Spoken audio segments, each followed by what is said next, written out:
Bonjour à tous et bienvenue dans ce nouvel épisode d'Objectif Client. Je m'appelle Jérôme Uturi et je suis le cofondateur de la société Anomia, le cabinet de conseil en stratégie exclusivement dédié aux avocats. Lors de nos activités de conseil et de formation, nous nous sommes rendus compte que les avocats gagneraient à mieux connaître leurs clients. C'est pour cela que nous avons créé Objectif Client, le podcast où nous interrogeons les clients des avocats.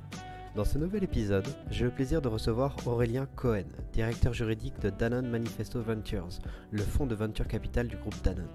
Après avoir fait ses armes en M&A chez Darrois, Aurélien rejoint le groupe Danone. Il rejoint par la suite l'aventure Danone Manifesto Ventures, dont il prendra la direction juridique. Mais je ne vous en dis pas plus et laisse place à ma conversation avec Aurélien. Bonne écoute. Aurélien Cohen, bonjour et merci beaucoup d'intervenir dans le podcast Objectif Client. Aurélien, c'est un peu spécial aujourd'hui car nous sommes à distance. Tu es à New York et moi à Paris. Donc nous parlons par Zoom interposé. Bienvenue déjà. Aurélien, tu es directeur juridique chez Danone Manifesto Venture. C'est bien ça? Oui. Est-ce que tu peux d'abord nous expliquer ce que fait Danone Manifesto Venture et puis ce que toi tu y fais en tant que directeur juridique? Bonjour Jérôme, merci de m'accueillir et bon, c'est pas faute de t'avoir demandé de venir ici, mais bon, ça n'a pas pu se faire, donc je te parle à distance et j'espère que la proximité, je sens que la proximité de toute façon est là. Donc je suis effectivement directeur juridique de Danone Manifesto Ventures. Ça fait un peu plus de 5 ans. Danone Manifesto Ventures, on est l'unité de venture capital du groupe Danone. On investit dans des startups. On a à peu près aujourd'hui 25 investissements. On investit dans des startups et dans quelques fonds, principalement aux États-Unis, mais également en Europe, donc en France, en Allemagne, en Angleterre. Et on a aussi un investissement en Inde. Quand je dis on investit dans des startups, c'est donc on investit dans des métiers de Danone. Je dirais le centre de ce qu'on fait, c'est ce qu'on appelle packaged food and beverage. Donc les produits alimentaires au sens large, mais on a un scope d'investissement qui est plus large que l'activité de Danone en tant que telle. On investit en amont, c'est-à-dire ça peut être en amont donc de la chaîne de production alimentaire. Donc, ça peut être sur des problématiques de lutte contre le gaspillage alimentaire, de trouver des sources de protéines alternatives, nouvelles manières de cultiver la terre, limiter l'empreinte carbone de la chaîne de production, mais également aussi en aval, c'est-à-dire aussi des nouvelles manières de connecter avec le consommateur, ce qu'on appelle pompeusement food tech, mais donc c'est un peu là où la tech et l'alimentation se rencontrent. Et donc voilà, donc juste pour te donner une idée, donc quand je dis le corps de ce que Danone fait, par exemple en France, on est investisseur dans Michel et Augustin, que vous connaissez. Ouais. Aux États-Unis, par exemple, Harmless Harvest, qui est une marque de coconut water, donc d'eau de noix de coco et qui fait aussi des produits, ce qu'on appelle plant-based, c'est-à-dire alternatives aux produits laitiers. Mais par exemple, en Inde, une marque de yaourt grec et autres produits laitiers qui s'appelle Epigamia. Et puis, donc, en amont, par exemple, je parlais de gaspillage alimentaire, en France, Phoenix, si vous voyez ce que c'est. Tout à fait. Et puis, en aval, par exemple, aux États-Unis, le premier investissement qu'on a fait aux États-Unis était dans une société qui s'appelle Farmers Fridge et qui finalement vend des produits qui sont bons pour la santé, des produits, des salades, des produits, des yaourts, dans des distributeurs. Donc, je dirais dont la vision est que ce soit aussi facile de trouver des produits sains que des bars, des bonbons ou des sodas. Donc, on investit dans des sociétés qui partagent la vision de Danone, la mission de Danone. La mission de Danone, c'est apporter la santé par l'alimentation au plus grand nombre. Et donc, en tant qu'investisseur du groupe Danone, on est des investisseurs engagés. Et pour nous, la mission est très importante. On est une société B Corp. Donc, on a été le premier fonds de corporate venture à être certifié B Corp. Félicitations. Et merci.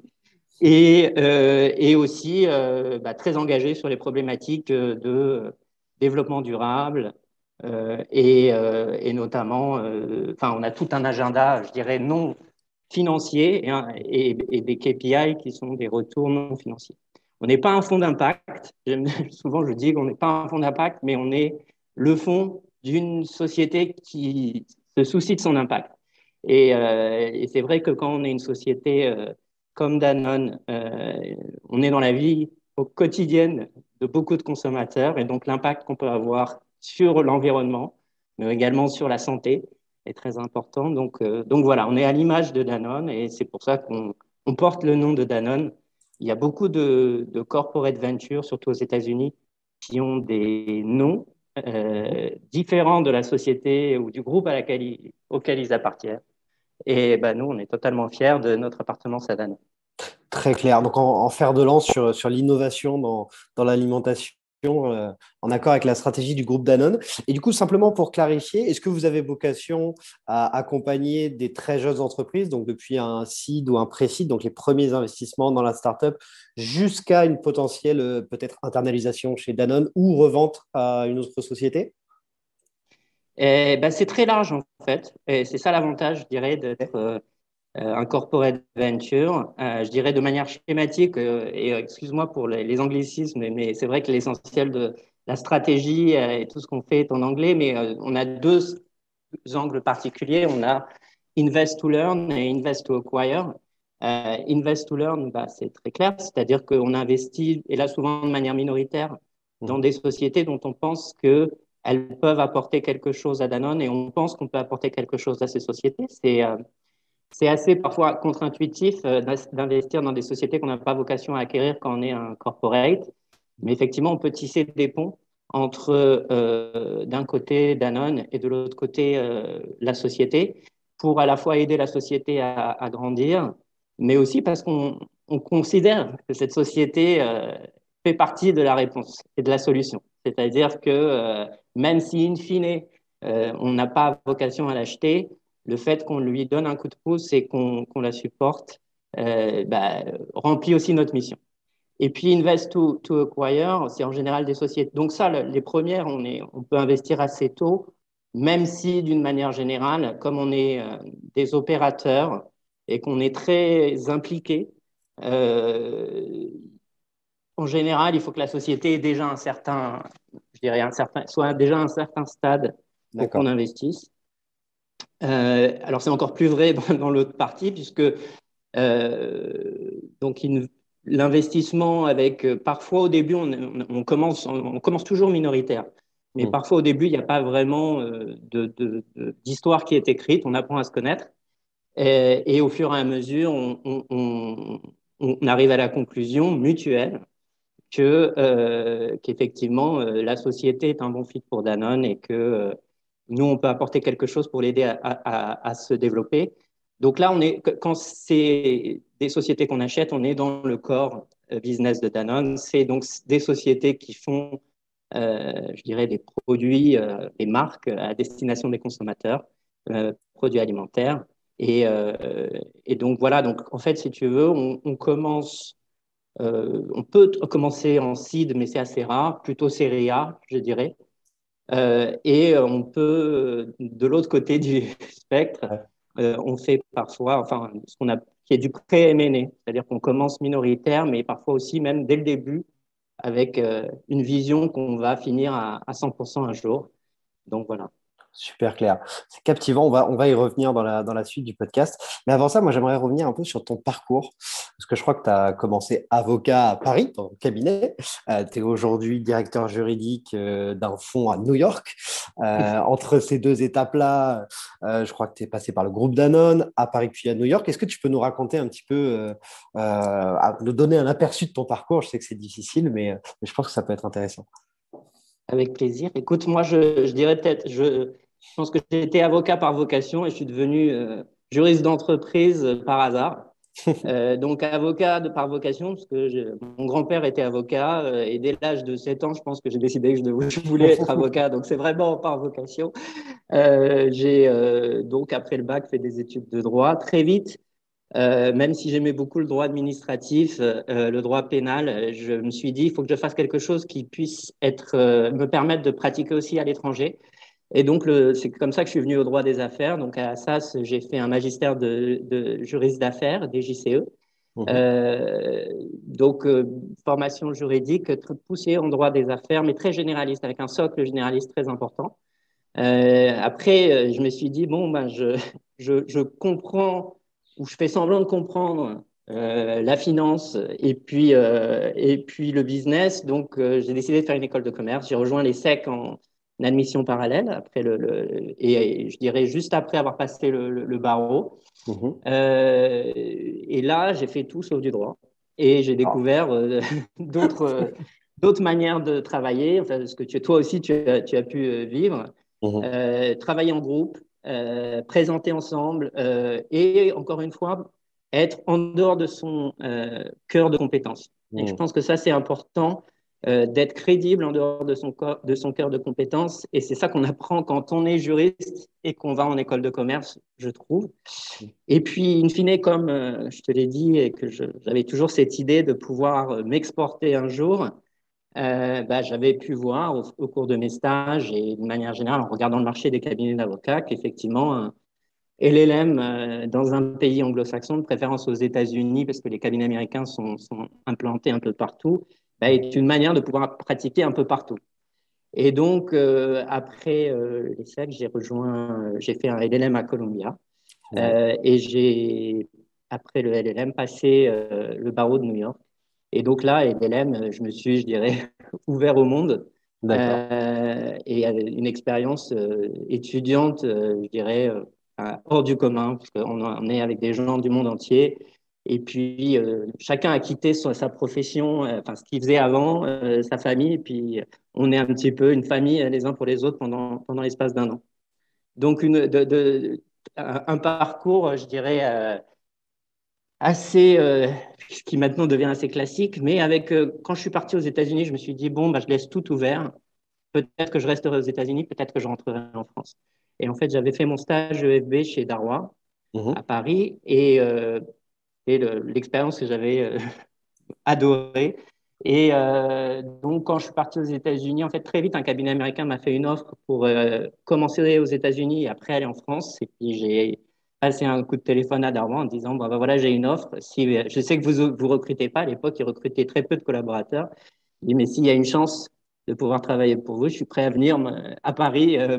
m'en entretenir avec vous. C'est ce que j'ai fait. Et comme ça, Super. ils m'ont fait une offre assez tôt. Donc, assez tôt, je suis aux États-Unis, mais je sais que je vais rentrer en France, mais je sais que je vais rentrer en France chez Darrois. Puis, je me dis que je sais aussi, puisque j'ai été chez Darrois, qu'il y a un programme d'échange avec un cabinet américain, Wachtell Lipton, qui est probablement l'un des meilleurs cabinets au monde. Donc, je me dis, bon, ben, si je peux participer à ça plus tard, ça pourrait être finalement peut-être mieux même que commencer directement à New York quand on n'a pas vraiment beaucoup pratiqué. C'est mieux d'y aller une fois qu'on a un peu de bagage. Donc voilà, donc comme ça, je commence, je dirais, de manière très classique chez Ouais. Darrois en septembre 2006, au moment où le M&A est en pleine effervescence, et je suis le seul, première année, en cabinet, Super. du cabinet. Donc, je travaille surtout et avec tout le monde, ce qui est une expérience hors du commun. Je pense que je dirais que d'un point de vue technique, du point de vue de la rigueur, du point de vue des interactions dans des situations difficiles, j'ai tout appris chez Ouais. Darrois.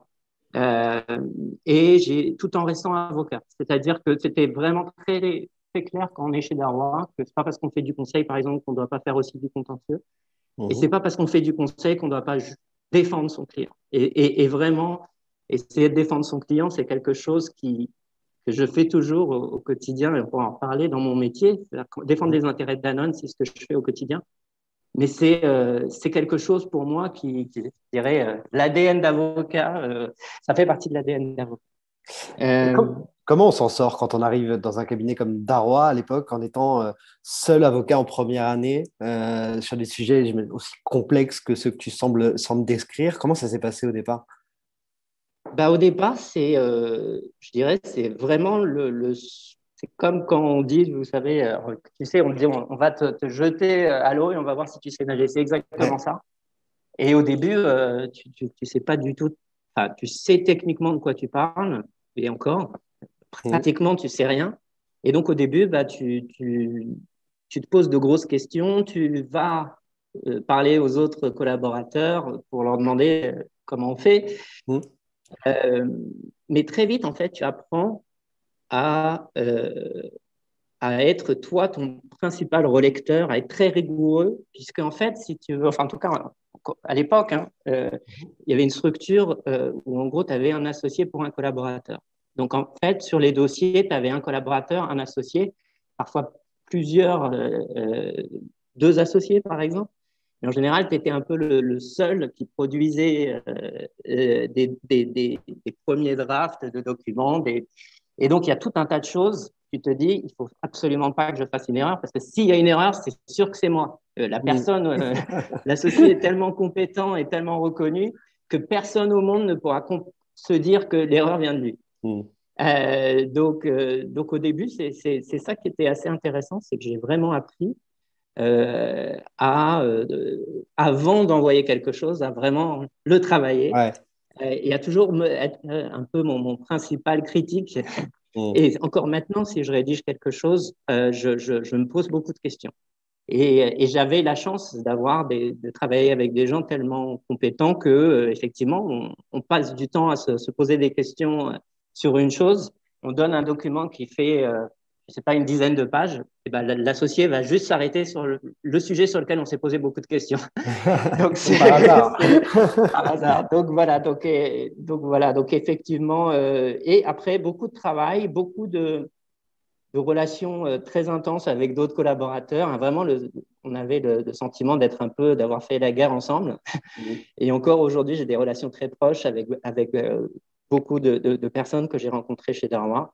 Euh, et vraiment, le sentiment de se dire que, voilà, effectivement, c'est stressant. Parfois, on ne sait pas vraiment comment faire, mais au final, quand on fait attention et qu'on fait preuve de bon sens et qu'on est rigoureux, ben, on arrive, et puis toujours animé par la volonté de trouver une solution, la meilleure solution pour le client. Mm. Et je dirais chez Darwa, je ne sais pas si c'est toujours le cas, mais je ne reportais pas mon temps. Donc en Mm. fait, si une question est compliquée et qu'elle nécessite beaucoup de temps, ben, on passe beaucoup de temps. Mm. Et à la fin, encore une fois, on arrive à trouver les meilleures solutions. Et puis, c'est une démarche, ce que j'ai appris aussi, et ce qui est toujours, je dirais, dans mon ADN, c'est vraiment m'adapter aux clients. C'est-à-dire que c'est pas, et ça, c'est contrairement à ce que j'ai pu faire chez Wactel, ça arrivait de commencer chez Darwa d'une page blanche et juste d'écouter le client, de savoir ce qu'il voulait faire et parfois de rédiger des contrats qu'on n'avait jamais vus, dont on n'avait jamais entendu parler. Et ça, c'est très différent, par exemple, de l'approche anglo-saxonne. Je pense que chez Darwa, ça a aussi beaucoup évolué. Mais à l'époque, il y avait encore, en tout cas, de mon temps, j'ai vraiment appris à écouter le client. Mm. Et donc voilà, donc c'est stressant parce qu'on vous emmène dans des réunions. C'est pas des réunions où on prend des notes, c'est des réunions où on participe. Mm. Parfois, on va à une réunion et l'associé n'est pas là. Donc, on doit gérer la réunion tout seul. Surprise. Et puis voilà, après, il y a des choses, effectivement, quand je disais gérer les clients et les relations un peu stressantes, ben, en fait, peut-être qu'on est un peu inconscient Mm. quand on est entouré de dossiers à gros enjeux et où on est autant mis en avant. C'est-à-dire que ça m'est arrivé d'être première année et d'avoir des associés qui nous présentent, qui me présentaient dans les réunions en disant mon collaborateur senior. Alors là, des clients qui me demandaient, toi, dans ton expérience, et là, j'essayais de savoir un petit peu qu'est-ce que je pouvais dire, mais c'était, voilà, pour moi, c'est quelque chose un peu extraordinaire. Mm. Il y a un livre ici de Malcolm Gladwell qui s'appelle Outliers, je ne sais pas si tu en as entendu parler, qui dit qu'en gros, pour maîtriser un sujet ou pour exceller dans un domaine, il faut au moins avoir fait 10 000 heures. Mm. Il prend plusieurs exemples. Moi, je pense que voilà, chez Darwa, j'ai peut-être en 3 ans, et mes 3 premières années, j'ai dû faire 10 000 heures. Mais j'ai fait que du travail intelligent. Mm. Et vraiment, j'ai eu cette formation est assez exceptionnelle parce que j'ai eu une courbe d'apprentissage et de progression très Hmm. importante parce que les associés font une très grande confiance aux collaborateurs. Bon, après, encore une fois, on arrive à nager ou on n'arrive pas à nager et on se noie. Donc ça, c'est un petit peu ce qui est difficile, mais quand on y arrive, c'est vraiment Bien une sûr. expérience assez à part. Euh, donc voilà, donc ça c'est je ne sais pas si je réponds à ta question, mais en fait on fait comme on peut, Je- mais on se raccroche à des choses très tangibles. Voilà. Tu réponds tout à fait à ma question. On te jette à l'eau, tu fais tes 10 000 premières heures, comme tu dis, qui te permettent de faire tes armes et d'avoir cette courbe exponentielle en termes de montée en compétences. Quand tu arrives chez Darwa, tu as déjà, c'est ce que tu dis tout à l'heure, en arrière-pensée, de revenir un peu à New York en échange. Est-ce que tu fais cet échange et puis comment est-ce que tu arrives par la suite au monde de l'entreprise, du coup? Alors oui, je fais cet échange grâce au cabinet qui m'envoie donc chez Wactel, où là je passe 1 an et demi. Et là, je découvre quelque chose de complètement différent, c'est-à-dire chez Darwin, en fait, j'avais appris à faire tout du début à la fin. Donc, je dirais, il y avait pas beaucoup enfin, c'est pas comme s'il y avait des staff la nuit, donc on travaillait sur tout, mais encore une fois, c'était une dimension assez entrepreneuriale dans le sens où je me disais, je peux poser ma plaque du jour au lendemain, je sais comment faire ce métier du début à la fin. Chez Wactel, quand je disais que chez Darwa, parfois on partait d'une page blanche, chez Wactel, on ne commençait pas à travailler avant d'avoir trouvé le bon précédent. Et le bon précédent, c'était un deal similaire dans une industrie similaire avec un contexte de négociation et de des parties réciproques qui était similaire. Donc c'est une approche assez différente qui est dû aussi en tout cas à l'époque, les marchés se rapprochent, mais qui était dû aussi au marché et à la sophistication du marché et de la concurrence des cabinets d'avocats. Chez les Wagtail, je découvre quelque chose de complètement différent dans le sens où quand on est avocat, il y a beaucoup de staff. C'est-à-dire que quelqu'un m'avait dit, c'est à peu près comme dans les hôtels de luxe, le ratio entre le staff et les clients, ben, c'est le même ratio entre le staff et les avocats. C'est-à-dire que quand on fait une due diligence chez Wagtail, on nous amène un classeur avec un markup, avec un marque-page et une clause surlignée, et c'est ça qu'on doit regarder.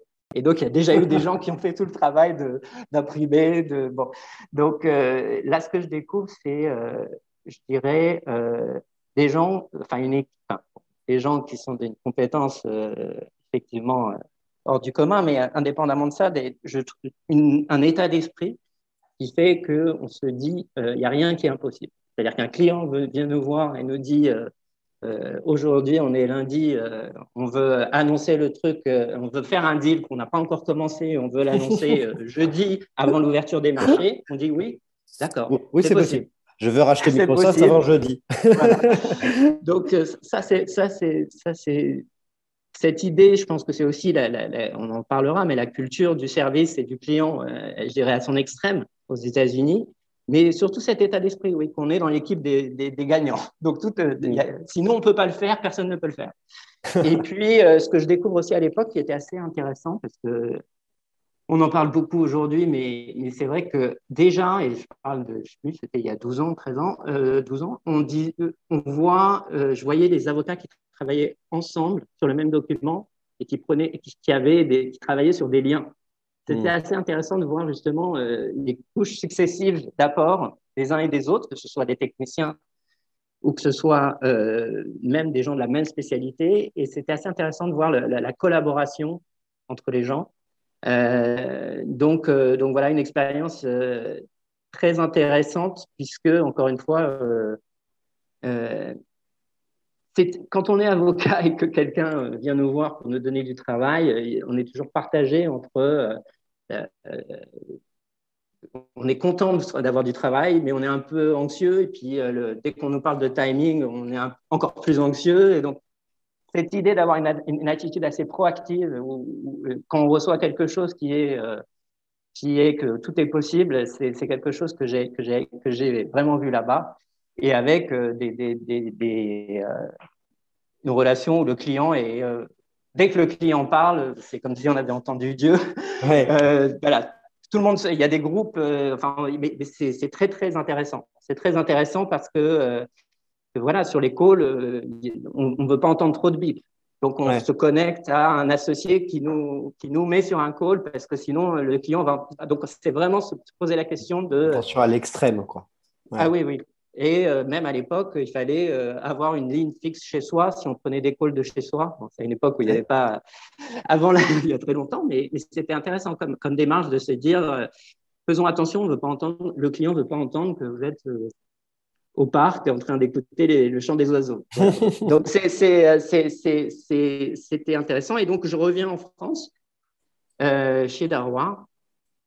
Et en fait, assez rapidement après mon retour, Darrois me dit Danone a besoin de quelqu'un dans l'équipe M&A de manière assez urgente. Donc, est-ce que tu es libre pour partir tout de suite? Mhm. Alors, je dis j'ai beaucoup de dossiers en cours parce que je suis rentré des États-Unis, j'avais énormément j'ai été mis sur beaucoup de choses. Il dit donnez-moi 2 semaines, le temps que je puisse passer les dossiers à d'autres personnes. Et c'est comme ça que je suis allé chez Danone, donc détaché pendant 3 mois Mhm. dans la direction juridique M&A à Paris, au siège de Danone. Donc voilà, et là, quand j'arrive chez Danone, je découvre un autre métier. Donc c'est Ok. très marrant parce que moi qui étais bourré de certitude en me disant depuis l'âge de 7 ans que je veux être avocat et en me disant si jamais je ne fais pas le métier d'avocat, je ferai totalement autre chose. Là, pour la première fois, je vois que je peux utiliser ce que je sais pour faire un métier différent. Et c'est vraiment un métier différent. Et là aussi, pour revenir à ce que je disais sur mes choix d'orientation, c'est un métier très international. C'est-à-dire D'accord. qu'en fait, quand on fait du M&A chez Danone, globalement, la position de Danone en France est telle que l'essentiel des deals M&A sont en dehors de la France. Donc, une fois qu'on a dit ça, ça veut dire qu'on est, par définition, on pratique, ou en tout cas, on se confronte à des juridictions euh, qui sont par définition des juridictions dans lesquelles on n'est pas qualifié. Alors, bon, moi, j'avais le barreau de New York, mais la règle générale, globalement, bah, on doit se référer à un conseil local pour essayer de comprendre comment faire les choses et comment les faire arriver.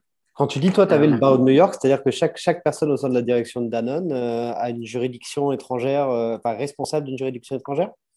Non, non, pardon, non, Non, c'est non, parce que tu as je dis passé le barreau de New York. par Ouais. formation. Donc, effectivement, Ouais. quand je faisais des deals aux États-Unis, je voyais un peu plus, puis j'avais pratiqué aux États-Unis. Mais je dirais que c'était un peu par hasard, parce que aussi, je Mm. dirais qu'on est corporate, stratégique. On peut faire un deal aux États-Unis une année et pas en faire pendant 5 ans.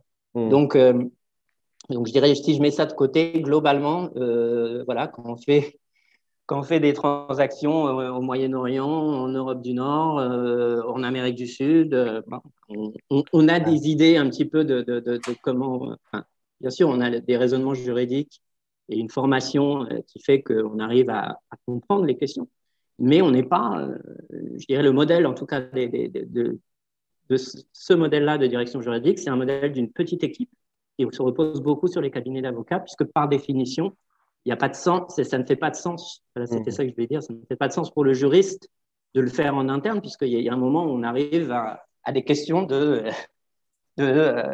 conformité au droit local. Mm. Donc voilà. Très Donc clair. c'est ça que Avant je. qu'on se concentre un petit peu sur cet autre métier dont tu parles, donc tu es en détachement 3 mois chez Danone, mais à l'époque, tu n'as pas encore fait ce virage de passer du côté entreprise en allant chez Danone. Qu'est-ce qui fait que tu atterris chez Danone? C'est à la sortie de ces 3 mois que tu plaques tout, entre guillemets? Non, pas du tout. Donc, Danone voulait que je reste un peu plus longtemps, mais Darrois a dit Ah, maintenant dis il non. faut rentrer. Et donc, j'ai repassé un an chez Darrois en travaillant un peu pour Danone. Je suivais ce qui était assez marrant. Je continuais à suivre des choses pour Danone.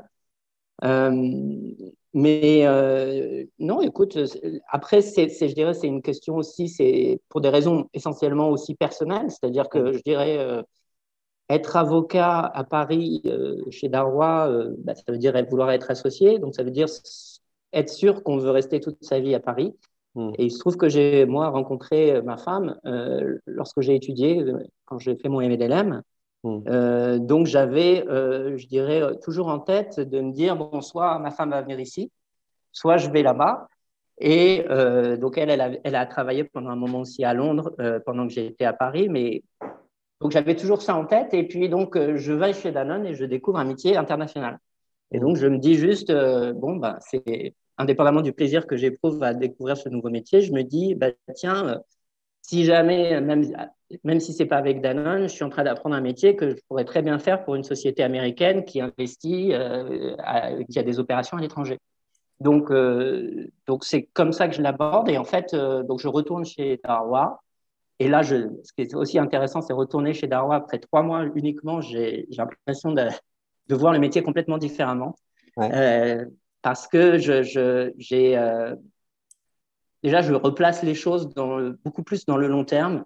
C'est-à-dire que quand on fait du M&A, on a pas beaucoup de temps on est très focusé sur l'exécution d'un deal. Et puis, une fois que le deal est fini, on l'oublie presque. Si on en reparle, c'est qu'il y a des problèmes. Et en fait, chez Danone, ce que je vois, c'est qu'indépendamment aussi je dirais des cessions, des acquisitions, il y a beaucoup de contrats à long terme, beaucoup de partenariats.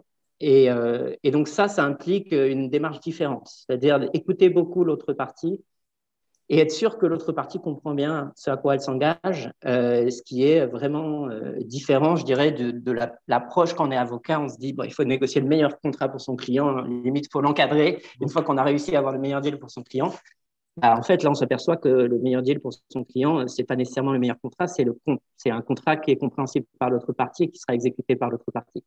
Et donc, je reviens et puis beaucoup d'aspects très opérationnels. C'est-à-dire que quand on est en entreprise, bon, quand on négocie un contrat, ce qu'on appelle un contrat de co-packing, c'est-à-dire de fabrication de yaourt, par exemple, bah, on rentre dans des sujets très concrets et techniques. Là, après, quand je retourne chez Darwin, ben voilà, je me retrouve à travailler pour des clients sur des sujets assez atypiques parfois, mais pareil, en écoutant les clients, en passant beaucoup de temps à leur poser des questions et encore une fois, en essayant de se projeter et de se dire, bon, ben voilà, le client va vivre avec ça. Et ça, je pense que c'est un grand enseignement quand on vient en entreprise, c'est qu'on vit avec les choses. Et, et je dirais, les choses vous suivent parfois même, hein, on change de poste, mais on est poursuivi par des choses qu'on a connues plus tôt, puisqu'on est la personne qui a travaillé sur tel et tel sujet. Donc voilà. Et donc, ce qui se passe, c'est qu'après, en gros, une année où je suis retourné chez Darwin, Danone a besoin de quelqu'un dans leur équipe et ils me font une offre pour les rejoindre. Donc, un peu, voilà, je me pose des questions, mais je me dis, est-ce que je veux rester avocat? Est-ce que je vais partir en entreprise? Et puis je me dis, bon, bah, j'y vais. Ouais. Et j'y vais encore une fois en me disant, je commence à Paris, mais voilà, un petit peu comme quand j'avais été chez Darrois, je me disais peut-être que plus tard, je pourrais au moins avoir une expérience aux États-Unis dans le cadre de cet échange. Bah, là, je me dis, je commence sur Paris et on verra bien. Et puis c'est comme ça qu'avec Danone, j'ai réussi à rejoindre les États-Unis. Donc voilà, donc je dirais le passage de d'avocat à juriste d'entreprise, encore une fois, c'est totalement par hasard. J'ai eu la chance finalement de découvrir ce que c'était pendant 3 mois sans prendre de risques. J'ai pas tout plaqué pour aller chez Danone. J'ai pu voir ce que c'était et vraiment jouer le jeu. Je pense que le détachement, c'est quelque chose, on peut vraiment jouer le jeu d'être un salarié presque à part entière. Et voilà, donc j'ai beaucoup aimé ce que j'ai fait. Et encore une fois, je me suis dit, bah, tiens, c'est un métier différent, mais je peux utiliser ce que je sais. Voilà. Donc tu bascules vers ce métier différent, à la dimension, tu l'as dit, hein, plus internationale, avec un temps plus long finalement, c'est le temps de l'entreprise, là où quand on est avocat M&A, on est sur le temps du deal. Tu évolues chez Danone, puis tu pars à New York, toujours avec Danone, et tu rejoins aujourd'hui donc Danone Manifesto Venture, qui est le fonds de venture capital de Danone. Aujourd'hui, ta relation aux avocats en tant que directeur juridique, quelle est-elle? Pourquoi est-ce que tu les utilises finalement? Est-ce que tout le travail avec les avocats se fait autour des différents deals que fait Danone Manifesto Venture ou est-ce que c'est beaucoup plus large que ça? C'est plus large que ça, parce qu'en fait, donc j'aurais dû détailler un peu ce que je fais. Donc, bien sûr, je fais des investissements. Vas-y. Et je dirais l'une des spécificités de notre équipe, c'est qu'il y a beaucoup de personnes qui font des investissements qui ne sont pas des investisseurs professionnels à la base. D'accord. Donc, j'ai un rôle sur ces deals, sur ces investissements qui est, je dirais, c'est pas juste un rôle de technicien, mais c'est un rôle vraiment je dirais, d'investisseur. Euh, j'accompagne, je travaille beaucoup aussi avec les sociétés, souvent avec les gens de l'équipe qui accompagnent les sociétés sur des problématiques diverses, notamment des sujets de droit de la concurrence, puisque ce qu'on fait est très contre-intuitif, être investisseur minoritaire dans des micros ou des petits concurrents et dire qu'on va les aider, c'est contre-intuitif. Donc, il y a beaucoup de choses, de règles à respecter pour, voilà. Je suis aussi directeur juridique d'une unité, d'une business unit, comme on dit. Donc, j'appréhende une variété de sujets juridiques qui sont propres à la vie d'une équipe et d'un business. Et je dirais, avec aussi un sujet particulier, je parlais tout à l'heure de Picor, qui est tout l'aspect, l'agenda sustainability, donc développement durable et je dirais ça, c'est un agenda sur lequel je suis l'un des principaux contributeurs dans l'équipe. Et donc, je travaille avec les avocats, je dirais, sur l'ensemble de ces sujets-là. Donc, ça veut dire. Et puis aussi, je dirais, quand Danone investit dans une société, disons, qui fait des produits alimentaires, donc, comme tu sais, quand tu lèves des fonds, tu n'es pas tout seul en général à investir, tu investis à côté d'autres investisseurs, souvent des investisseurs financiers. Et donc, je dirais l'attente de tes co-investisseurs, d'une manière générale, et après, quand la société lève encore de l'argent, des futurs investisseurs, c'est que Danone étant dans la société, il y a un certain nombre de sujets, type réglementation des produits alimentaires, qui ont été vus, ou en tout cas sur lesquels la société travaille, etc. etc. Donc, il y a une partie qui est très propre à l'industrie et sur laquelle on travaille, je dirais, au moment d'un investissement, mais sur laquelle on continue à accompagner les sociétés après. Après, comme je suis investisseur minoritaire dans la plupart des sociétés, c'est pas comme si je pouvais tout à coup me décréter directeur juridique de facto de ces sociétés et prendre des décisions pour elles.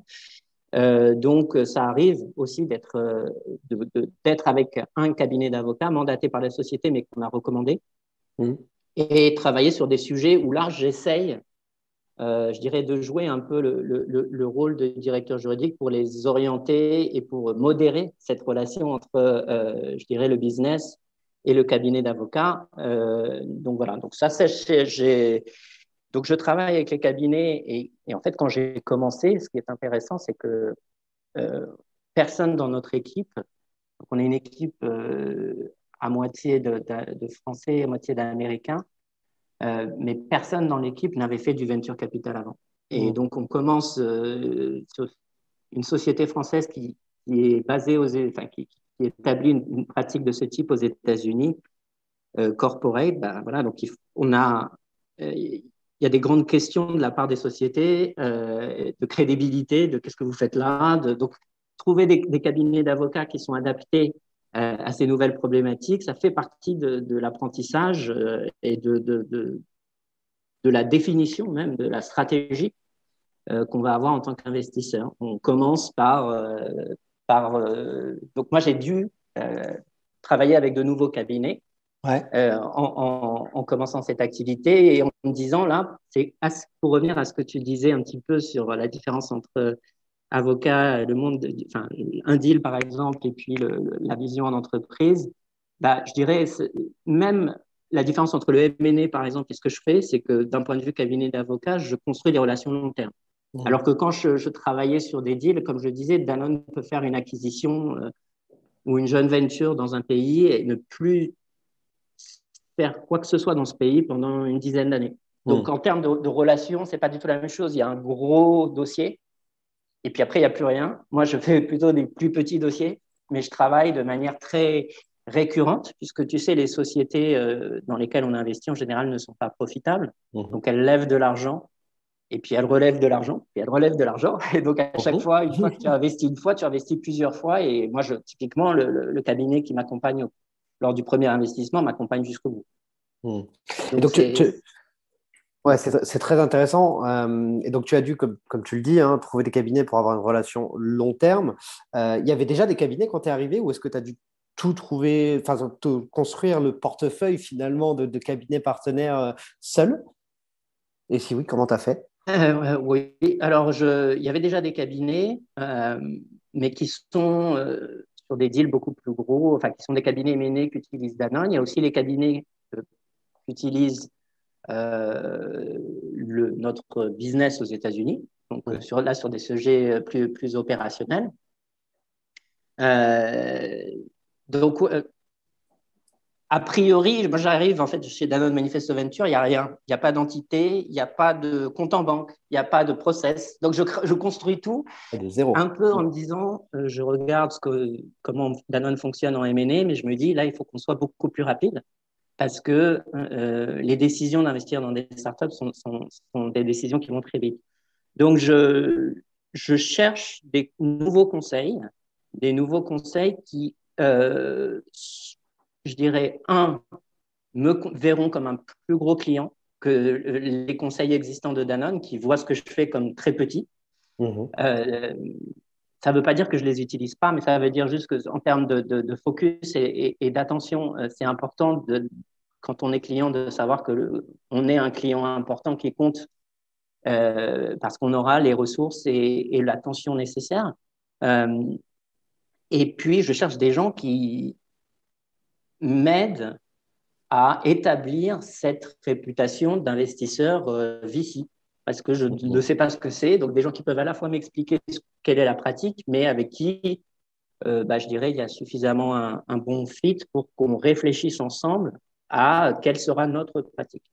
Et en général, j'essaye de trouver des cabinets qui ont, comme je le disais tout à l'heure, une expertise dans l'industrie du food and beverage, donc de l'industrie alimentaire, qui est établie. Ça veut dire qu'ils ont, par exemple, en tout cas aux États-Unis, très évident, des gens qui ont, par exemple, une pratique de la FDA, et des questions réglementaires, parce que ça, c'est encore une fois essentiel dans tous les investissements qu'on fait ou tout ce qu'on peut faire, c'est est-ce que finalement, typiquement, si tu veux, des sociétés qui font des produits alimentaires et qui font par exemple des claims, donc qui Mhm. disent que buvez ça et vous allez guérir de telle maladie, bah, par exemple, ça, c'est des choses qui potentiellement peuvent être arrivées et faire que la société se développe au début, mais elles ne pourront jamais vraiment grandir et elles seront sujettes aux États-Unis à beaucoup de procédures et aussi de class action, etc. Donc il y a des sujets très importants. Donc voilà, donc j'approche des cabinets qui sont des gens, en général ça va pas, c'est que je rencontre des gens que je connais déjà, D'accord. plus ou moins, je dirais un petit peu, et après je regarde, je pense que comme tout le Ouais. monde, quand on ne connaît pas l'activité dans un pays, par exemple, on regarde un petit peu les cabinets, ce qu'on appelle par exemple les Chambers and Partners, les trucs comme ça, Ouais. pour voir un petit peu les classements, etc. Et puis, encore une fois, ça va dépendre. Par exemple, quand on fait notre premier investissement en Inde, je demande à Danone quels sont les conseils qu'on a utilisés en Inde. Et c'est là d'où je pars.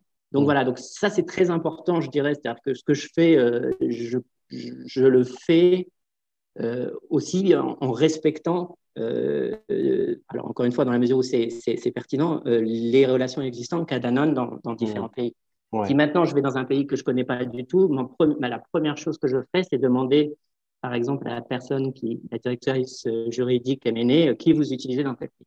Et Mhm. après, je verrai si c'est pertinent pour ce que je fais. Et je dirais que quand on recrute un cabinet d'avocats, surtout quand on commence une activité comme celle-là, le terme de représentation est vraiment littéral. C'est-à-dire que c'est une personne qui va nous représenter. Et donc, si cette personne, si ce cabinet je dirais, donne une mauvaise image de nous, on n'est pas établi. C'est pas comme Danone on n'est pas Danone, on est un business de Danone dont les gens vont nous dire, oui, vous êtes une initiative et peut-être que demain vous serez pas là. Donc, Mhm.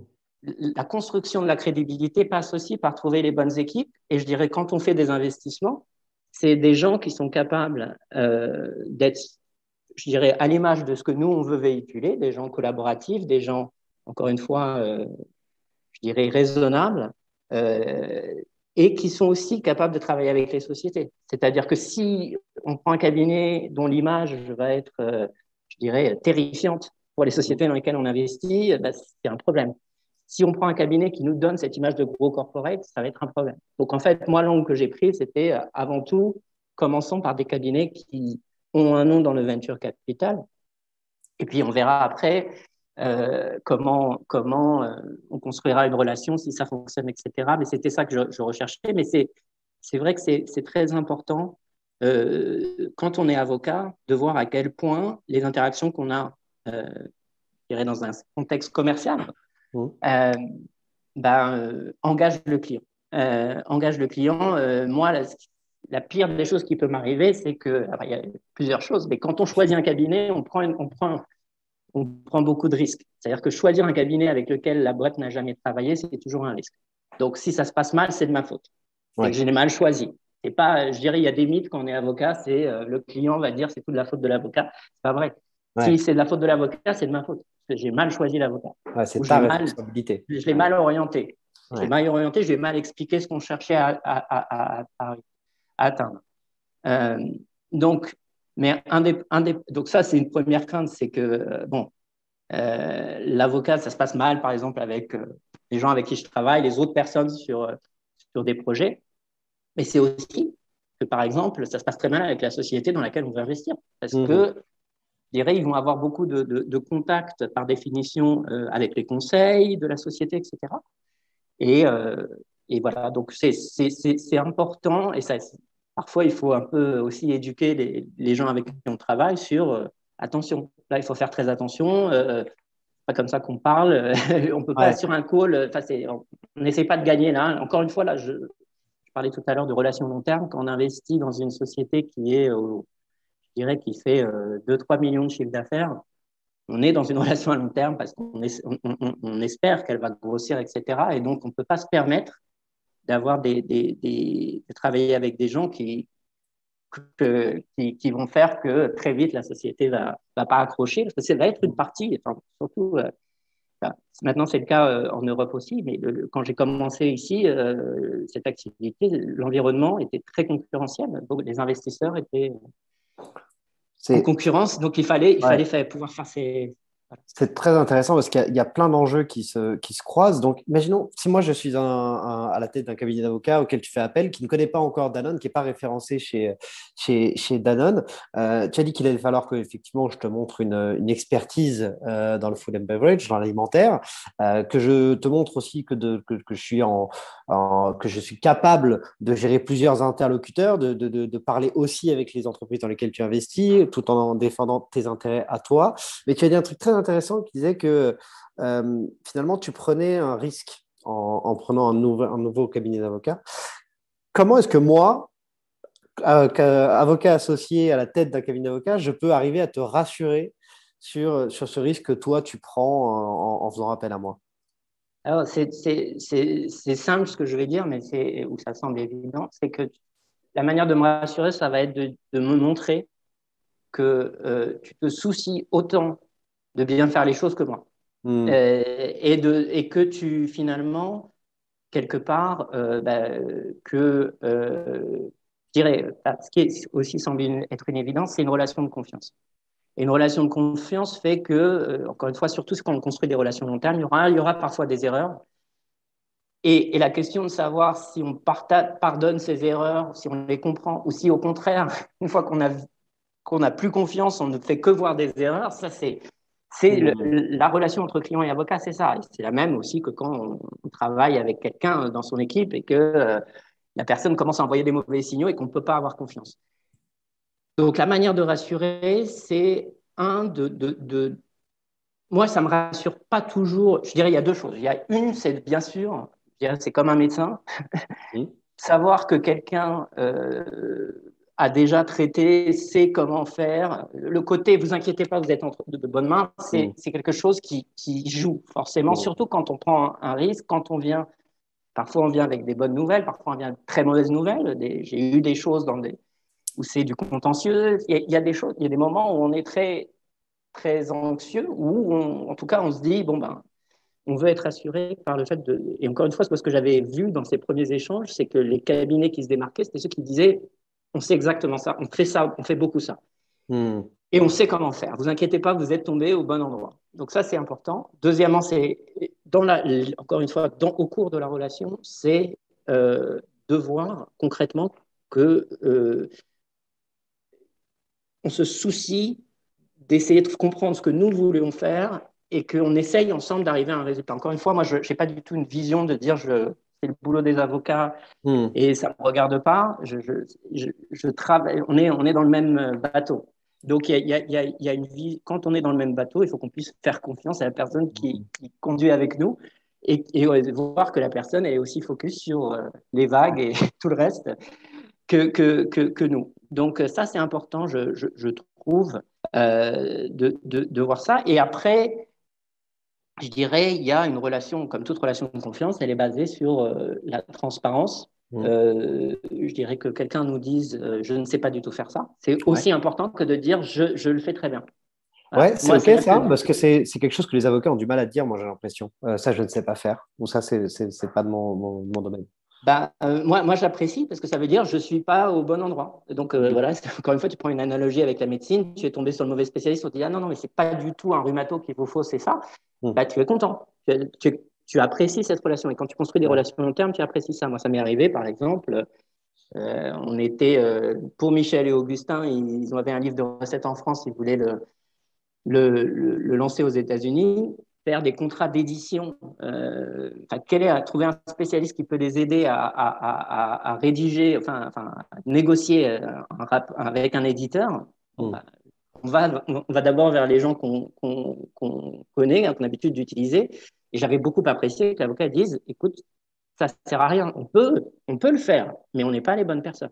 Hmm. Donc ça, je trouve que c'est important parce que après, ça ne s'arrête pas là en général. Ils essayent de nous recommander d'autres personnes. Je pense que c'est l'étape suivante. Je pense que c'est important de garder, je dirais, l'ownership de la relation avec le client.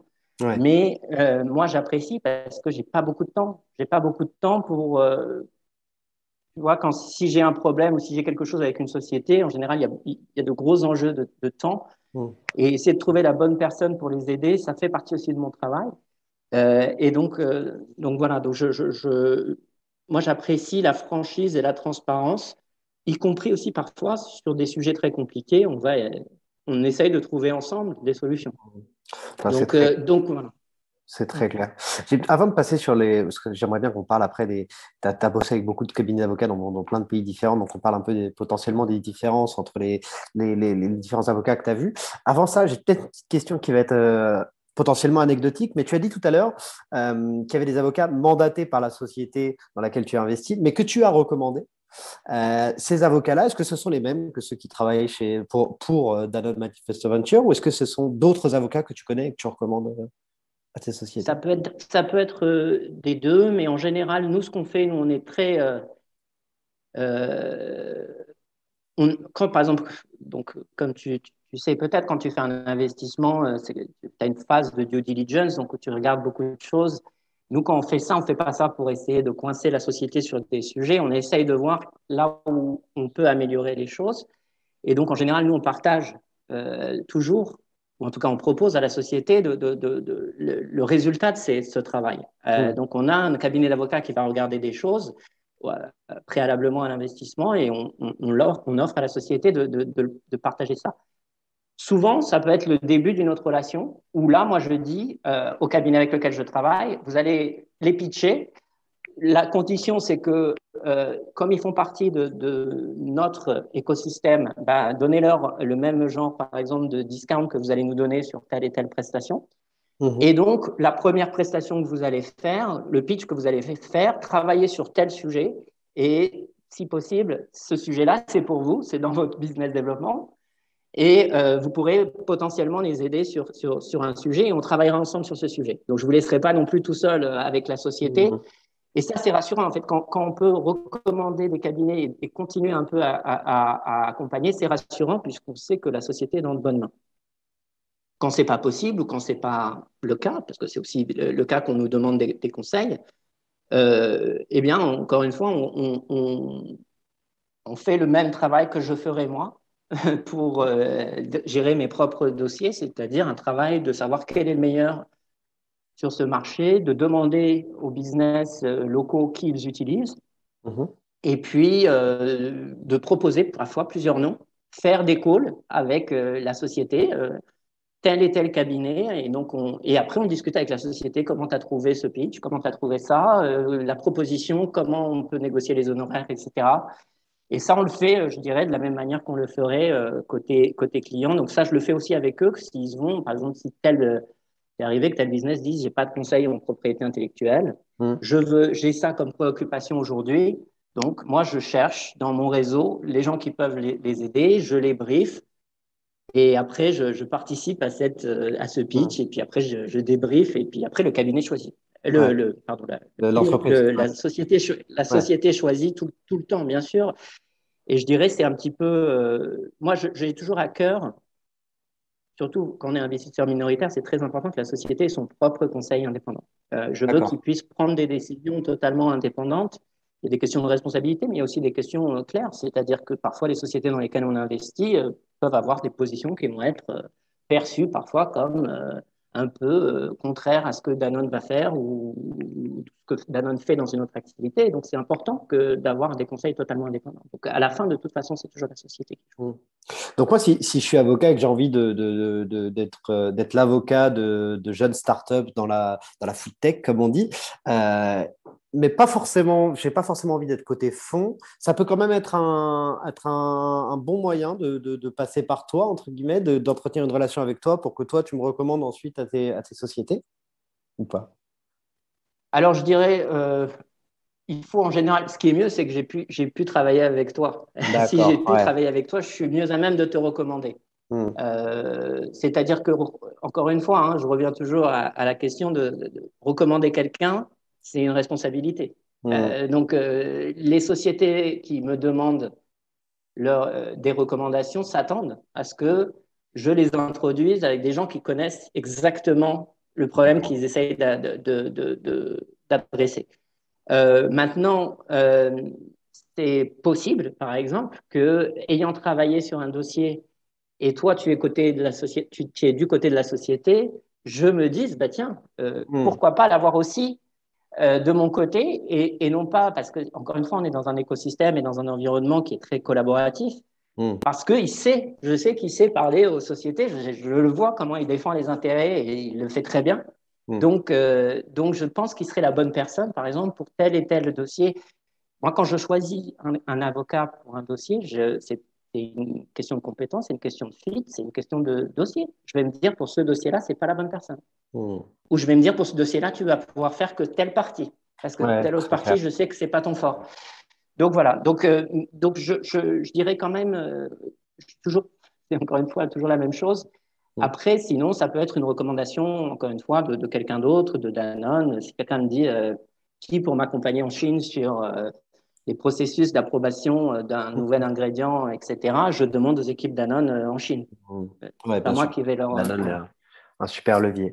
Très clair. Et puisqu'on revient sur l'aspect international, toi qui as vu beaucoup de cabinets dans beaucoup de pays différents, j'imagine beaucoup de types de cabinets différents aussi. euh, si tant est qu'on puisse mettre les cabinets français dans un seul et même lot, ce dont je ne suis pas sûr, pour toi, si tu devais dégager les grandes forces et éventuellement les grandes faiblesses ou les faiblesses récurrentes des cabinets français par rapport à leurs homologues, je ne sais pas, américains ou même d'autres nationalités, ce serait quoi? Ben, je trouve que les Français, encore une fois, moi, quelque chose, quand je dis que les avocats doivent se soucier autant de nos problèmes que nous, je trouve que être avocat en France, il y a quand même encore une fois, c'est moi, c'est comme ça que j'ai appris le métier, Hmm. la volonté de défendre le client. Hmm. La volonté de défendre le client, c'est très important et je trouve que ça, les avocats français l'ont et que ils comprennent que finalement, quel que soit l'environnement, le client est d'abord le numéro un en termes de hiérarchisation des priorités, des intérêts, etc. Euh, donc ça, c'est un, c'est nécessairement un plus, en tout cas en ce qui me concerne. Euh, euh, et je pense qu'ensuite, les avocats français sont, peut-être parce que c'est pas le même environnement de responsabilité, sont plus à même de dire ce qu'ils pensent. C'est-à-dire de D'accord. recommander quelque chose en disant non, moi je pense que ça va. Aux États-Unis, très souvent, on va avoir comme réponse, mais ça c'est un point business, Hmm. mais ça c'est à vous de voir. On peut faire ça ou on peut faire ça, mais ça c'est à vous de voir. Et une fois qu'on a dit et qu'on a signé avec son sang que Ouais. voilà, c'est ça qu'on va faire, là ils nous disent bon d'accord, c'est bien, vous allez dans la bonne direction. Mais c'est vrai que c'est l'environnement qui est différent, mais je trouve que moi ça m'arrive plus facilement d'avoir des discussions franches en France. Alors après, il y a aussi des questions de culture, de langue, Hmm. mais sur des sujets en disant, bon, qu'est-ce que tu penses de ça et donc, d'avoir un vrai, je dirais, conseil personnalisé et d'avoir un vrai échange. Parce que moi, je crois beaucoup dans le fait qu'une décision, parce que moi, je prends des décisions, c'est ça une grande différence avec ce que je faisais quand j'étais avocat. Hmm. Je prends des décisions et pour moi, pour arriver à de bonnes décisions, il faut associer des gens. Il faut discuter à deux. Et Hmm. discuter à deux, bon, dans mon métier, c'est pas toujours avec un cabinet, c'est très souvent aussi avec des gens qui sont pas juristes, des Hmm. gens avec qui je travaille, des gens de mon équipe. Moi, je suis avant tout dans un business et je regarde les choses vraiment du côté business. Donc, pour moi, de savoir ce que quelqu'un pense d'un problème, c'est toujours important. Hmm. Donc, avoir une discussion, je dirais, franche sur les avantages et les inconvénients d'une solution et comment décider, je trouve que ça arrive plus facilement en France. Maintenant, effectivement, je dirais aux États-Unis, la relation client est telle et le marché est tel que quand on est client aux États-Unis, on sent qu'on est client. C'est-à-dire qu'il Ouais. y a une vraie culture du service, il y a une vraie culture du service, il y a une vraie. Je pense qu'il y a plus de franchise, ça c'est intéressant. C'est-à-dire, je pense qu'en France, la faiblesse, je dirais, des avocats, c'est comme on est une profession indépendante, quand on est avocat, bah, on se dit quand même qu'il y a certains sujets, c'est plutôt terre à terre, les sujets d'honoraires, les sujets de bon, comment vous m'avez trouvé, etc., de feedback, etc. On voit plus d'accompagnement du client en amont, pendant et après aux États-Unis, euh, même s'il n'y a pas de règles, hein, si tu veux, Hmm. mais tu sens quand même. Tu sens quand même une culture différente. Et puis après, quand tu voyages, si j'ose dire, mais quand tu travailles avec plein de pays, ben c'est là où tu vois effectivement, je dirais, entre quelque chose qui est très orienté vers le client, mais le client est roi, donc le client aussi décide tout, Ok. et un conseil plus rapproché en France, ben après, quand tu voyages, ben tu vois que les gens se situent un petit peu sur Hmm. cette échelle entre l'un ou l'autre. Je dirais que les deux peuvent être conciliés, c'est-à-dire que les bons avocats aux États-Unis et les bons avocats en France font les deux. Hmm. C'est-à-dire qu'ils sont capables de dire ce qu'ils pensent, parce que c'est ça que tu veux savoir à la fin. C'est que Ouais, toi, qu'est-ce que tu ferais à ma place? Tu bien vois, c'est sûr. vraiment ça. Hmm. Et, mais aussi sont sensibles au fait que c'est une relation de client. Donc ça veut dire quoi? Ça veut dire parlons-nous au début, soyons clairs, soyons transparents. Si on fait un meeting, soyons clairs sur l'objet du meeting, c'est on serait ravis de travailler avec vous. C'est Hmm. pas la peine de se cacher derrière son petit doigt et Ouais. de faire des meetings où tu te dis bon bah peut-être que à la fin entre la poire et le dessert, on va juste Ouais. poser la question de savoir si on pourrait travailler ensemble. Soyons plus francs sur le fait qu'on veut travailler ensemble, soyons plus francs sur un certain nombre de sujets qui sont pénibles de part et d'autre. La question d'un note d'honoraire qu'on n'a Ouais. pas qu'on n'a pas, qui sort de ce qu'on a prévu. Elle est pénible et pour le cabinet et pour nous. Et ça, Elle est vraiment pénible. un cabinet, si on prend l'exemple de la note d'honoraires imprévue, un cabinet américain va être beaucoup plus cash autour de cette question-là? Là aussi, il y a pas vraiment de règles. Il y en a qui ont une flexibilité. Enfin, Mhm. après, les cabinets aussi ont beaucoup évolué. Les cabinets américains, les grandes firmes ont plus de flexibilité aujourd'hui qu'elles ne l'avaient avant. Avant, tu avais des dialogues un peu de sourds en te disant, j'ai travaillé tant, donc je peux te donner, si tu veux, un discount pour le fait enfin, que c'est pas exactement ce que tu veux, mais on a travaillé tant, donc maintenant, voilà. Mhm. Après, ce qu'on voit ici, par exemple, tu as des cabinets ici qui n'envoient jamais une note sans t'avoir parlé d'abord. D'accord. C'est-à-dire que tu peux essayer de leur demander, et parfois c'est limite embêtant, c'est-à-dire que tu, tu voudrais demander par email à combien on en est sur tel truc, ou quoi. Bah, on t'appelle. On t'appelle parce qu'on veut être sûr de ne pas se taper, de ne pas essuyer un refus, Ouais. de pas abîmer la relation. Euh, donc, après, on trouve toujours des solutions. Je pense qu'en France, euh, enfin, les gens te demandent toujours est-ce que ça va, est-ce que c'est, etc. Mais je pense que tu as dû entendre ça d'autres personnes aussi. Je pense qu'à la fin, ce qui est le plus important, c'est d'anticiper des deux Ouais. côtés Ouais. et d'arriver à un moment où il n'y a pas de surprise. Quand il y a Mm. une surprise, encore une fois, elle est pénible. Et du côté client, Ouais. quand tu es hors budget, c'est très difficile. C'est Ouais. très difficile. Tu ne sais pas comment tu vas t'en sortir concrètement. C'est stressant. Tu vois ce que je veux dire? Ouais, je Donc, vois. trouver une solution, tu as des gens qui, malheureusement, et c'est le cas, je dirais, quand je disais les avantages et les inconvénients de la France, parfois, ça peut être le cas en France. C'est-à-dire que tu n'entends pas parler d'un sujet, puis après, tu entends quelque chose. Bon, bah, voilà, Ouais. c'est un peu trop tard maintenant. Ouais, non, Donc, je c'est dirais, clair. faut être toujours au contact du client sur les sujets, sur les sujets de facturation, mais aussi sur les sujets de service. Là, encore une fois, je trouve d'une manière générale que ce soit aux États-Unis ou en France, les cabinets peuvent faire des progrès en termes de connaissance de leurs clients et même, je dirais, tu vois, par exemple, pour moi, il y a deux choses importantes. La première, c'est quand tu veux avoir un nouveau client, c'est faut que le client t'essaye. Ouais. Donc, tout ce qui est intimidant à l'engagement d'un avocat est problématique. Si tu sais que ça va te coûter très cher, tu ne vas pas même commencer. Mm. Donc, de dire, par exemple, essayez avec moi, et le premier truc qu'on fera, ça sera ça, les conditions, je pense, être très clair sur le fait, si par exemple, tu vas dans un investissement, on regarde quelque chose et peut-être on travaille sur un term sheet, mais vous avancez pas, bah ça sera at cost ou ça sera, bon. Ça, c'est important de voir que on peut essayer sans que ce soit trop Mm. difficile. Et une fois que c'est fini, bah, de se dire, bah alors, comment ça s'est passé? Ouais. Comment vous m'avez trouvé? Qu'est-ce qu'on peut faire de mieux? C'est un métier de service. C'est un métier de service. Et c'est vrai que parfois, moi, je connais suffisamment les gens avec qui je travaille pour leur dire quand ça va pas. Moi, je dis Mm. toujours quand ça va pas. C'est-à-dire qu'encore une fois, dans la situation où on recommande quelqu'un et où on travaille avec un cabinet d'avocats, quand ça commence à pas aller, ça se tend. Ça se Mm. tend et c'est moi qui suis tendu. Je sens les gens autour de moi dans mon équipe qui sont pas contents. Je Mm. sens les gens en face qui sont pas contents et je sens que ça va pas. Donc, le dire, c'est très important de le dire. Moi, je le dis très tôt. Mm. Mais ce qui est intéressant, c'est que je connais suffisamment les gens pour leur dire parfois, s'ils travaillent avec d'autres personnes chez Danone, de leur dire, ben, allez les voir, allez leur demander tu Ouais. devrais aller les voir et leur demander comment ça s'est passé sur dernière transaction que tu as fait avec le M&A et comment tu peux t'améliorer.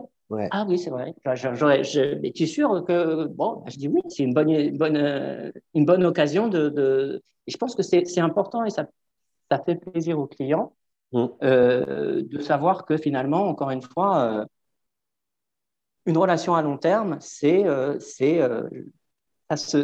s'entretient, mais c'est aussi toujours, je trouve ce qui est toujours intéressant, c'est de sentir que le cabinet est toujours en train de s'améliorer. On est tous en train de Mm. s'améliorer constamment. Donc, Ouais. c'est toujours appréciable. Ça, on le dit beaucoup à nos clients, mais beaucoup ont peur de le faire, hein, de recontacter les clients pour leur demander bah, comment ça s'est passé, est-ce qu'il y a des choses qu'on peut aujourd'hui faire mieux, etc. Mais effectivement, c'est une peur de pas mal d'avocats, donc ça ne m'étonne pas trop que tu l'aies potentiellement un peu ressenti. J'allais dire, c'est drôle ce que tu disais à propos des cabinets américains qui appellent toujours avant une note d'honoraire, parce qu'en France, souvent, de ce qu'on voit, il y a le problème inverse. C'est-à-dire que l'avocat a tellement peur d'envoyer une note d'honoraire potentiellement inattendue à son client que d'une part, il retarde l'envoi de cette note d'honoraire. Et une fois qu'il l'envoie, c'est un petit peu le mail part et puis après, on se cache sous le bureau et on espère que le client va pas râler. Et donc, toi, si je comprends bien, ce que tu aimerais, c'est en fait un peu un entre-deux, c'est-à-dire pas besoin d'appeler à chaque fois, mais que c'est pas mal d'avoir un peu de communication aussi de temps en temps parce que Alors, c'est une relation de confiance. Alors, tous les projets ne sont pas nécessairement. C'est ça qui est très difficile dans cette profession, c'est de quantifier à l'avance combien de temps ça va te prendre et combien ça va coûter au client. Euh, donc, il y a une discussion qui doit intervenir au début sur un ordre de grandeur. Et nous, je dirais, c'est très concret. Comme nos cabinets d'avocats sont traités de la même manière que n'importe quel supplier, eh ben, il faut rentrer un ordre d'achat avec un montant au début d'un dossier. Sinon, il n'y aura jamais de factures qui pourront être payées. Donc, la question d'un estimé au début, elle est nécessaire. Alors, parfois, elle arrive très tard, parce qu'on demande, on demande, et les gens vont nous dire, bah, attends, on ne sait pas encore, etc. Bien sûr, c'est toujours difficile. Selon l'exercice, on voit, c'est difficile pour les gens de nous dire juste en une ligne combien ça va coûter sans mettre des disclaimers, etc. Mais c'est très important au début. Et après, je dirais, quelque part, tant qu'on reste dans ce qu'on s'est dit, c'est pas nécessaire, à part si de m'informer, à part si on voit qu'on est encore au milieu et que on arrive assez rapidement à ce sur quoi on était d'accord. Donc c'est vraiment se mettre d'accord au début, se parler si besoin, etc. Et après, finalement, encore une fois, la dernière étape, elle doit être suffisamment connue parce que de toute façon, moi en interne, je dois être capable de dire à combien on en est sur tel et tel dossier. Je ne peux pas juste dire, ah ben, je ne sais pas, il faut que je vois avec le cabinet, etc. Donc, même, je dirais, pour pouvoir, moi, traquer nos dépenses, notre budget, etc., il faut que je sache où on en est. Donc, donc de savoir si on va être dans les clous ou hors des clous, c'est ça qui est important. Et parfois, ça peut vouloir dire, on s'est mis d'accord au départ sur quelque chose qui potentiellement est quelque chose, je dirais, d'intéressant, bien payé, etc. C'est pas tant une question, bien sûr, c'est une question de prix à la fin, mais c'est pas. Parfois, tu peux vouloir payer un peu plus cher, mais être sûr d'avoir le bon résultat, de payer ça à la fin, quitte à parfois même payer un peu moins cher, ça arrive. Plutôt que d'avoir des mauvaises surprises. Et puis après, je dirais que nous, dans l'activité d'investissement, il y a quelque chose de très important, c'est la flexibilité du cabinet sur ces questions d'honoraires à, je dirais, prendre les pertes en même temps que nous. C'est-à-dire que si on travaille sur quelque chose, même s'il y a beaucoup de travail, mais qu'à la fin, on ne fait pas cet investissement, qu'on n'achète pas cette société, bah, la capacité du cabinet à dire, bon, bah là, ça, c'est pas fait, donc on réduit nos honoraires à charge pour vous, on vous fait confiance la prochaine fois où on fait quelque chose et que ça avance, voilà, à charge de revanche. Ça, c'est quelque chose auquel on est très sensible. Et encore une fois, ce que je te disais sur s'assurer que l'avocat se soucie autant des problèmes que nous, c'est ça. C'est-à-dire que il peut pas y avoir un dossier sur lequel, ça m'est déjà arrivé en M&A, où les factures sont importantes, et où tout à coup, il y a des grosses factures qui arrivent. Et c'est vrai, 90% du travail a été fait, sauf que le deal n'a pas été fait. Donc, on a une dépense qui n'est plus une dépense d'investissement, mais qui est une dépense opérationnelle. Ouais. D'un point de vue comptable, c'est le même budget que mon salaire, c'est le même budget que tout ça. Donc, c'est des problématiques qui sont importantes. Là aussi, il y a une évolution. Je dirais, avant, il y avait beaucoup de rigidité côté américain et il y en a moins qu'avant. Côté français, ça va dépendre, je dirais, de la taille du cabinet. Mais je dirais, les gens arrivent maintenant systématiquement à faire des discounts en cas où des transactions ne se font pas, des choses comme ça. Mais voilà, pour moi, c'est vraiment, encore une fois, c'est pénible des deux côtés. On aimerait bien ne pas avoir à être sur le dos des gens, mais ce que tu décris, quand les gens attendent, puis on voit quelque chose, je pense que c'est le pire. Ouais. Il vaut mieux se parler et dédramatiser tout ça. Parce qu'à la fin, je dirais, c'est de la même manière que, encore une fois, quand tu essayes de pitcher un client, ou même si ce que tu entends beaucoup, moi, ce que j'entends beaucoup sur la podcast côté avocat, c'est tu déjeunes avec un client. Donc, très bien, tu déjeunes avec un client. Si ce n'est pas le bon moment, prévois quelque chose après avec tes associés, mais un pitch, enfin une sorte de chose où tu vas te démontrer ce que tu veux faire et où tu vas pas juste parler de la pluie et du beau temps ou des actualités juridiques, mais que tu vas dire comment on pourrait travailler ensemble et dire essayez-moi. Très clair, très très clair. Passionnant. Le temps passe, mais c'est parce que les échanges sont riches. Peut-être une dernière question. Est-ce qu'aujourd'hui, il y a finalement des services qui te manqueraient, toi, en tant que client? Est-ce qu'il y a des zones d'ombre sur le panel d'offres qu'offrent les avocats, que ce soit au niveau de peut-être de la formation ou des sujets sur lesquels les avocats ne seraient pas assez en pointe, en tout cas en fonction de tes besoins de clients, ou est-ce que tous tes besoins aujourd'hui sont à 100% couverts par l'offre des avocats aujourd'hui? Je dirais que enfin, avec le temps aussi, on sait comment utiliser les cabinets d'avocats pour ce qu'ils font de mieux et comment faire autrement pour le reste. Je pense qu'il y a un aspect qui est important de plus en plus, en tout cas pour nous, c'est les aspects, encore une fois, alors parfois on appelle ça ESG, on appelle ça non financier, en tout cas l'impact non financier. Mhm. Ça, c'est important. C'est important et ça va l'être de plus en plus. Ce qui est aussi important et ce qu'on voit beaucoup aux États-Unis, c'est la diversité des équipes. Mhm. Alors, c'est pas un service, mais ça devient de plus en plus une problématique. C'est-à-dire que moi-même, si je travaille sur un dossier avec quelqu'un côté investissement qui est une femme, elle va me dire, je ne veux pas avoir une équipe juste d'hommes Mhm. qui va nous D'accord. conseiller Il y a sur de ce la dossier. parité. Ça, je l'entends aux États-Unis. Je l'entends D'accord. aux États-Unis. C'est un peu moins le cas en France. Mais ça, c'est des sujets qui sont importants et qui deviennent de plus en plus importants ici. Et puis après, non, en termes de compétences, je dirais, mais après, c'est ça mon rôle.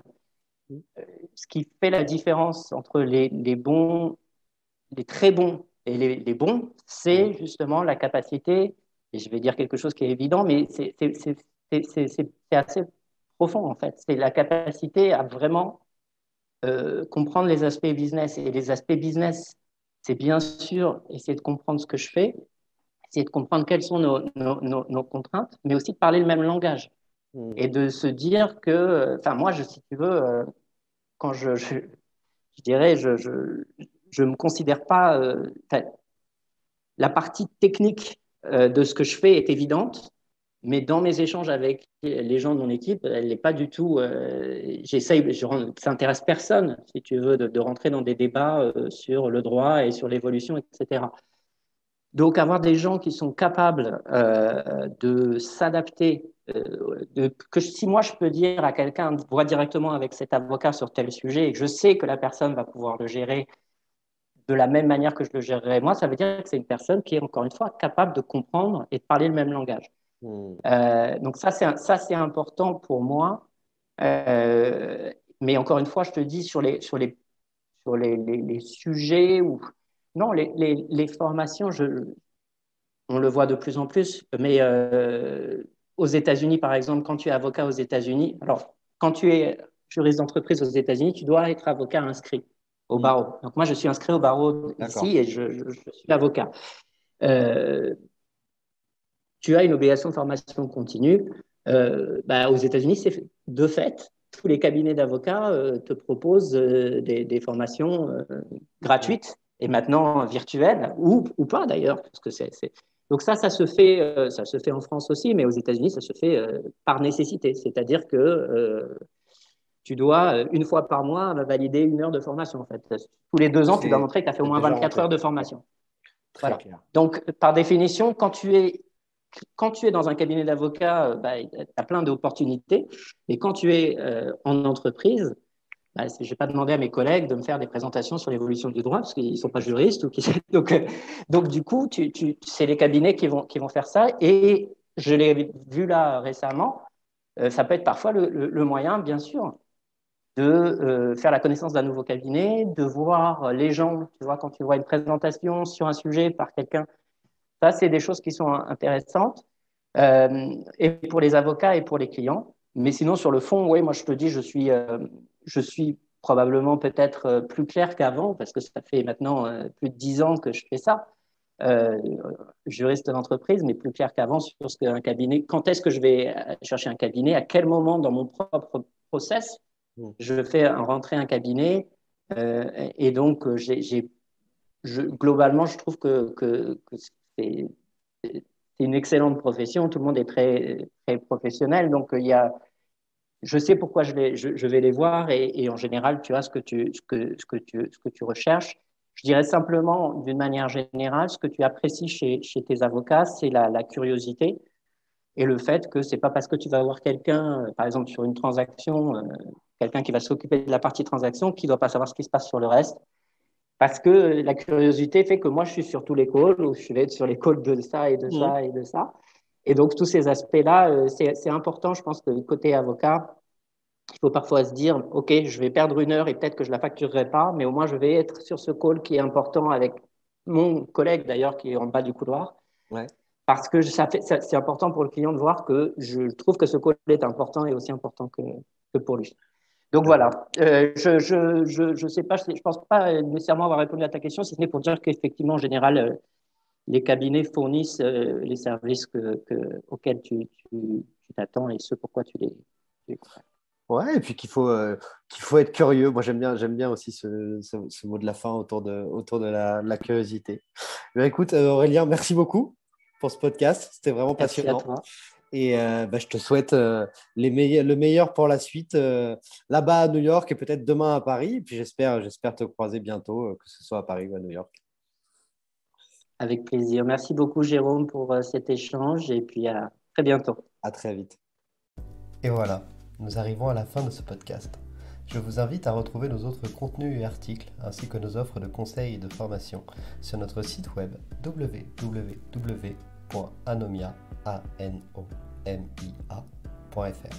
À bientôt!